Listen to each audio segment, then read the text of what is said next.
can!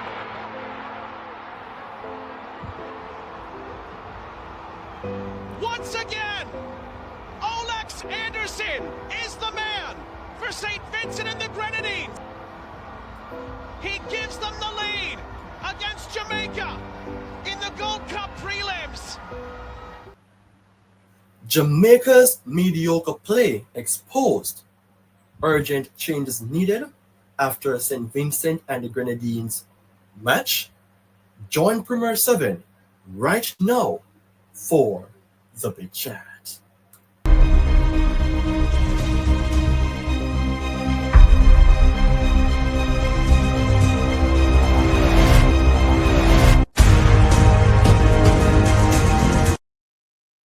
Modern football is about adjusting to the roles you get given. It's not enough anymore to be a player who can play only in one position. You do what the coach asked and what helps the team. This is a banging quote from the special one in Jude Bellingham. Welcome to another episode on Premier 7 everyone. I am your host, Ryan Nelson, coming to you today with a video that was being requested from a fan in a fatal flair based on the last game that was being played by the Jamaican men's national team. That game was all about the preliminary first leg of the CONCACAF Gold Cup. Fatal flair, big up yourself, here's the video. Now, the Jamaican men's national team has played another game, but it was not convincing. And for me personally, I will not use my emotions to aggressively attack the players nor the coach, but we need more than what we're currently seeing. And as of such, I am here to present to you the video topic of importance that speaks directly to Jamaica's mediocre play exposed, urgent changes needed after St. Vincent and the Grenadines match. That's a question. And it's a question because everybody do have their different opinions to share, but of course I am here to say what I believe would be best. From this video, I'll be speaking about the recap of the match, then do an assessment of Jamaica's continuous key issues, then of course the solution and call for change, and then of course I will then conclude. But before all that is dived into, the fans of this channel, I have to say massive big up to you all again. Seeing that I have made a post a few hours ago that states the Jamaica men's national team delivered another unconvincing display versus St. Vincent and the Grenadines in the Gold Cup preliminaries. 1-1. The main culprit for this consistency is, really and truly, the options are there. From 84 votes, I am seeing 49% pointing fingers at Coach Steve McLaren. Then 26% saying the current players, 25% also stated then that Coach McLaren and current players. I big up Fatal Flair earlier on because this was his requested video, but also the fans who commented on the video, such as Dean Brown, who stated that the coach can't put the ball in the goal and team aggressive. These players not good enough. We need better players. Basically, there is a flip-flop between who to blame. And is it a case that we want to blame anyone? Absolutely not. Then, of course, people, if you are new to the channel, please go ahead and subscribe. And if you are already a subscriber, then you know what to do. Now, the first thing on my subtopic is the match recap assessment. The game that was being played highlighted that Jamaica had the advantage, to win the game against St. Vincent and the Grenadines. But how we played within the game, we weren't at our best in terms of what our minds were telling us that, hey, we need to win this game. Earlier on in the game, we had several chances. We did not put them to bed. But we had a team without some key players that we believed could have won the game. You're seeing here that the formation would normally be the 4-2-3-1. And of course, in goal, we had our own captain himself in an Andre Blake. Back four, Lembikisa, Makala, Pinnock, and Bell. Midfield, Richard King, Isaac Hayden. Up front, we have Leon Bailey, who gave us that lucky escape. Bob Reed, Demarai Gray, and Shamar Nicholson. If you pay key attention to the names here, we know that some of the key players, like a Damian Lowe, would have been absent, and the incoming names that we always want to see on board, like a Mason Greenwood, and the list goes on, which is a continuous thing. Somewhat getting annoying now, they're absent, so we have to work with who we have. But the team on paper looked quite all right. But I think within that scope, the chemistry wasn't really up to par because some players are playing with each other not for many times, and sometimes the nerves will come into play here and there. But these players are selected based on what? Is it based on name? Is it based on talent? Is it based on something else? I wouldn't make much changes to who we currently have because the front four is who we think would be best. However, based on assessing the game, I saw a few instances that the ball is being played too long. What's happening with these passes? What's happening to the build-up play? I am seeing errors in the game as well, whereas the midfield is even exposed, and also where the midfield is left empty. So the ball will have to be swinged along across diagonally to a Leon Bailey or to a Demarai Gray or up to a Shamar Nicholson. I heard persons saying, why is it that Bobby Reed isn't dropping back to farm the midfield three? That's some more group that I am in. The persons who speak in that group really and truly speaks the fact, because the midfield is where the game is won and lost. And if the play isn't built up from that spot, having coming from the back, then we're going to look like a shit show. It is too often that Jamaica has been playing too many long balls, and we're seeing how St. Vincent and the Grenadines played as if they are world-class beaters above Jamaica football team.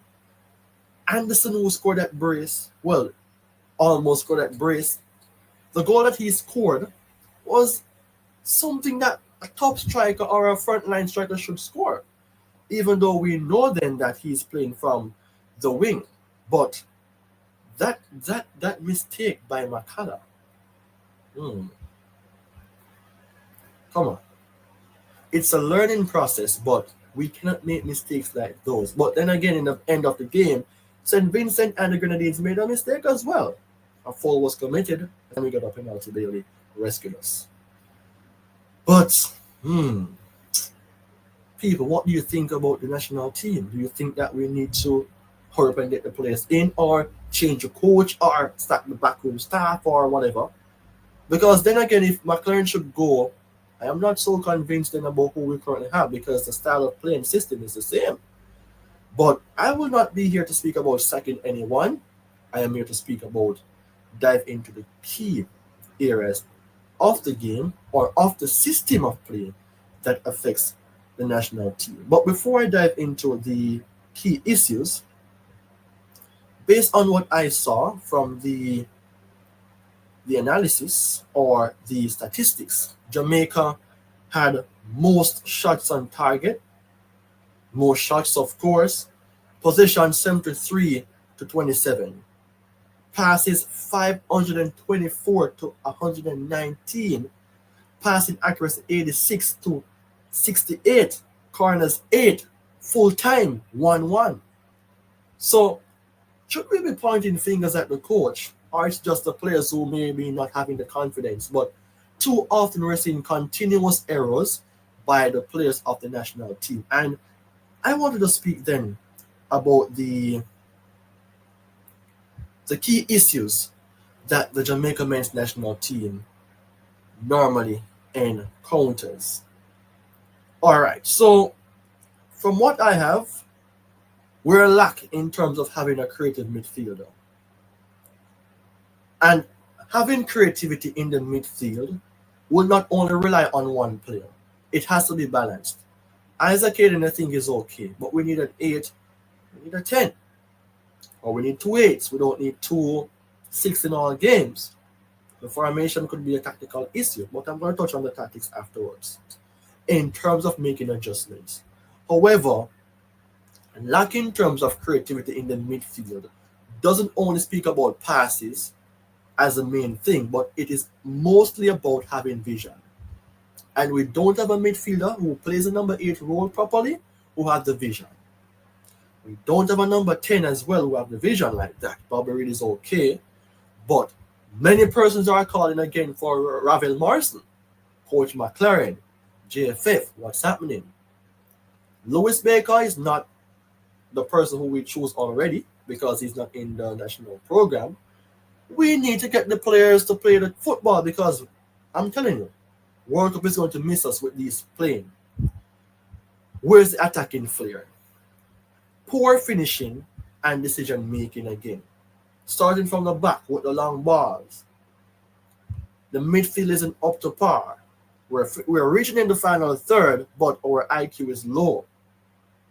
No disrespect to the players, but it is the truth.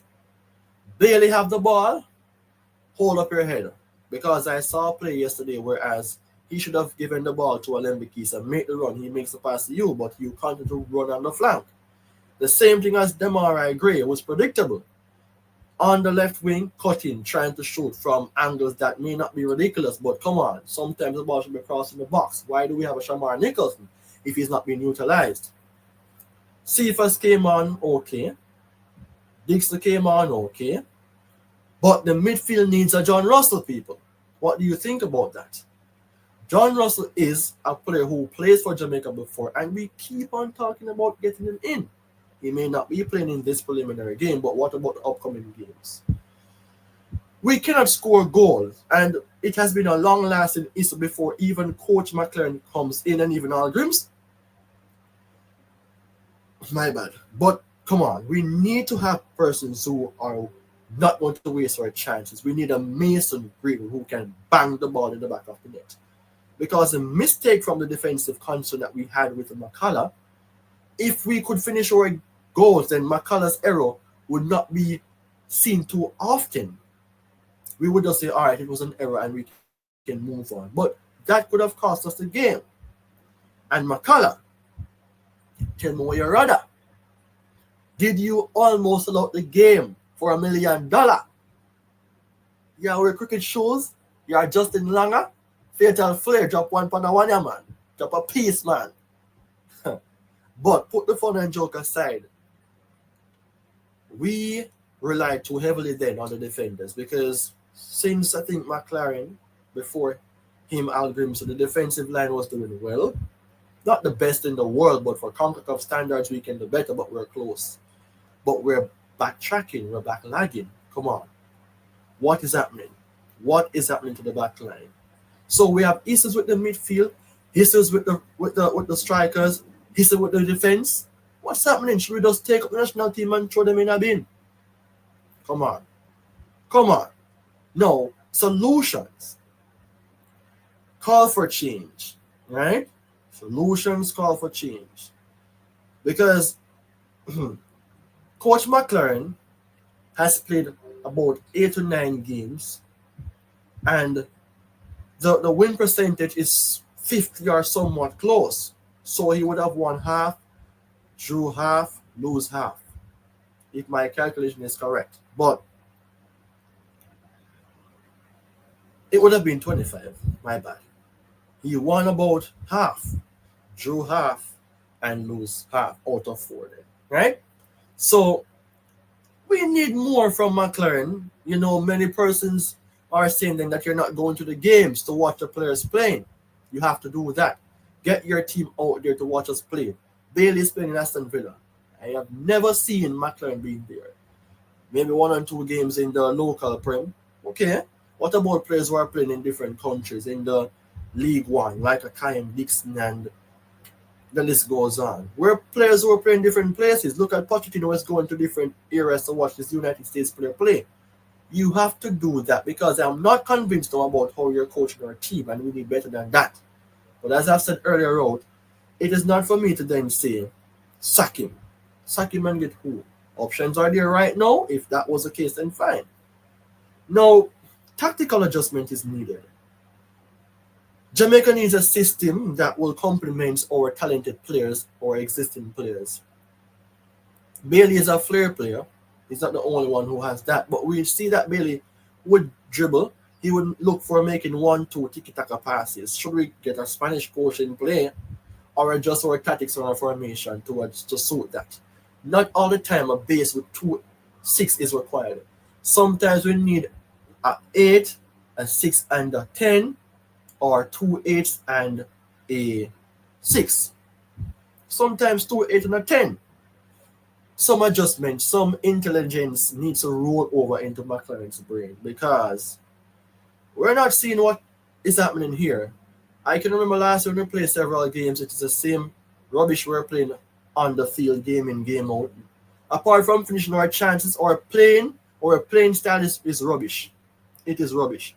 And it can also be a selection issue because then again, the best possible squad is never at the same place.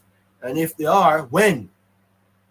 I'm not seeing an established system of play. I'm not seeing who is our key player either from the back line and the midfield and the front 4.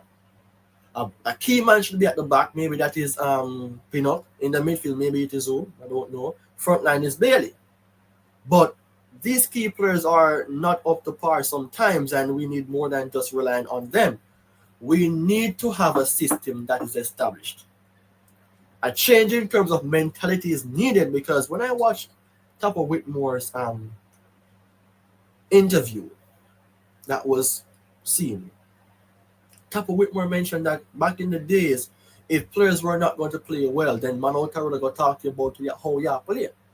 And of course, it is not something that I believe should be lead to an extent of us being disrespectful, but at least criticizing players for the right reason is necessary. And I won't watch a pocket of our players because the opportunity is there for them to play different places and make their money. But come on, man. We not play good football. None at all. None at all. We're not playing good football. So people, what is your say though on the topic? Because, I mean, aren't you tired to hear Jamaica football going back way? Is it the case that we are doing backstroke as if we should join the Olympics and to start to be swimmers? Or should we just start to do what is necessary? Go into the gym, do some boxing so we can thump out 2 teeth like Tuffy Anderson against opposition team? I am not promoting violence, but I just need the best for the national team. But what do you think about the topic, people? Jamaica's mediocre play exposed, and it is. Urgent change is needed after St. Vincent and the Grenadines match. People, drop your comment, and Premier 7 will be on board right away to reply. So take care, goodbye, until we meet.